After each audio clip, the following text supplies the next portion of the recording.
Well, hey YouTube, here in front of me we have our 2015 Land Rover Range Rover Sport, and it is very dirty right now, so just kind of overlook that. It went on a road trip up to Arkansas this weekend in the rain, and it got dirty. So anyways, this is going to be kind of a 9-month ownership update / I think like 6,000 miles the car has. I don't know, we'll check when we get inside. But I will go ahead and get inside. Here's the key for the Range Rover. It says Range Rover on it. You have your lock, unlock. You can turn on the headlamps with this right here. You can see those pop on. And you have your trunk release right here. Of course, very nice and hefty key, Land Rover Dallas keychain, because that's where we bought it and didn't bother getting anything else. So of course you do have smart key access on all 4 doors. Touch the little hole to lock. Mirrors do fold in when you lock, and then grab the handle and the door will unlock. So you can see inside's a little bit dirty. It was clean before we left this weekend, and it rained the whole way there, and you can just see it's super nasty. As far as seat wear goes, it's wearing pretty well. There's a few butt creases here and there, but it's not too bad. Leather doesn't really have any really bad signs of wear. There's a little bit of a butt saggy print right here, but nothing too major. Still really like the lunar colored interior. If I had my way, which I don't, I would have picked the red interior, but since this was all they had, 7,001 miles, look at that. But since this is what they had on the lot, this is what we came home with. And we love every bit about this car. It's just awesome. So to start, foot on the brake, hit the engine start button right up there. Gauges do a nice little sweep up there, which is really cool. It is starting to tell us that service will be required. We're gonna get that done in March because will make a year of buying the car. So we'll go ahead and turn on the headlights, front and rear fog lights, and hazards, and we'll check out the outside and see how it has held up over 7,000 miles of ownership in Texas. Leave the key in the seat, that way it won't make any noise. Doors do close with a very nice solid thud. Starting off with the front, really dirty again. There's bugs and nastiness everywhere. The camera is doing its LED trick with the LED rings there and right up there. You can see LED turn signals right there. And there's also an orange little LED light pipe that runs right there, which is really cool. LED fog lamps, they're really freaking bright. You can see just really, really bright lights. Headlights are extremely bright as well. That's one of the big things we do really like on this car is the lighting. It's just awesome. We'll go ahead and pop the hood too and just show you up under there. Not really a lot to see, but I'll show you nonetheless. It's probably really dirty. We've opened the hood on this car. This might be the 4th time since we've had it. Oh, it's not too bad. But what you're seeing is Land Rover's 3-liter supercharged V6. This is the Jaguar Land Rover engine. 340 horsepower and 332 pound-feet of torque. You can see you have dual air intakes.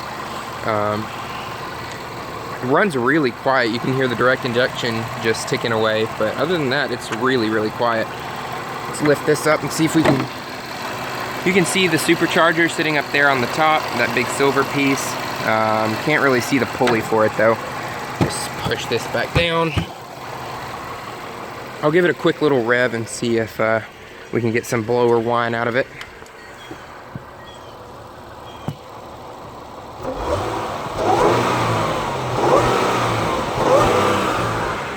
So you can hear a little bit. When you have the hood closed though, the supercharger is extremely quiet, which I kind of wish it made a little bit more noise. You can hear it a tiny bit, but being a supercharged car, I wish you could hear the supercharger, but that's a minor complaint. I'm sure I could pull some resonators out and get a little bit more noise, but why bother? There are a few rock chips here and there. It's not too bad. This is mostly an in-town car. We do take it on road trips whenever we do go on road trips. Taking a look at the wheels and tires, you can see what I'm talking about, how nasty it is. And over there too. Tires are holding up great. We've had 2 new tires put on the car since we've had it. because we have had 2 giant nails in tires that made it to where the tires couldn't be repaired, so that sucks. Heat extractors here and here both are functional, thank God. LED turn signals on the mirrors right there, they look great. I kind of wish it didn't have so much black plastic, but that's a very minor complaint. That's not that big of a deal at all. Fuel filler door on this side. As far as gas mileage goes, it does about 15 in town and 23 to 25 on the highway. Rear fog lights right down there, orange LED turn signals down or up above there, and then your tail lights. I wish that the LED or the reversing lamps right there were LEDs, but sadly they're not. One thing I've noticed is the exhaust gets really dirty on this car really fast. I'm not sure why, but whatever. You can see the back window's filthy too. This is the HSE. The options that this one has is the black roof, the 22-inch wheels, which was a $3,000 option I saw on the window sticker the other day. $3,000 for those wheels, but I think they look good. Factoring it into the price of the lease, it kind of makes it worth it. The regular HSE wheels don't look that fantastic in my opinion. And then it has some kind of package that gives you the adaptive headlamps, the blind spot warning, and a couple other things. But taking a look at the steering wheel, one thing we have really started to appreciate is turning off hazards in videos. And then another thing is how nice the heated steering wheel is in this car. It is so good. Just push that right there and this thing heats up really quickly. Really do enjoy that a lot. Steering wheel's wearing really well. It's a very nice and soft leather. It's made to look like it's perforated here, but if you get up close to it, you can see that it's actually not perforated. But you do have very nice and very high quality looking stitching. You have some metal right down here. It is real metal because it gets very cold. Of course, you have your multifunction controls, cruise control, turn off the headlights. You have automatic wipers. Automatic wipers don't work that great. I'm never a big fan of automatic wipers. I'd just rather handle it myself. As far as complaints with the car, nothing really with the way it drives. The brakes are really touchy, but that's kind of typical Land Rover thing from what I've read on that. Gas pedal is great. I mean, it makes the car move. You can power fold the mirrors if you hold both those down, but it does that when you lock it anyway, so not really much point. The stereo could be a little bit better. This one doesn't have the upgraded Meridian stereo. Could be a little bit better, but meh. That was another $3,000 option that wasn't really worth it in my opinion. The stereo is decent in this car, it's just not great.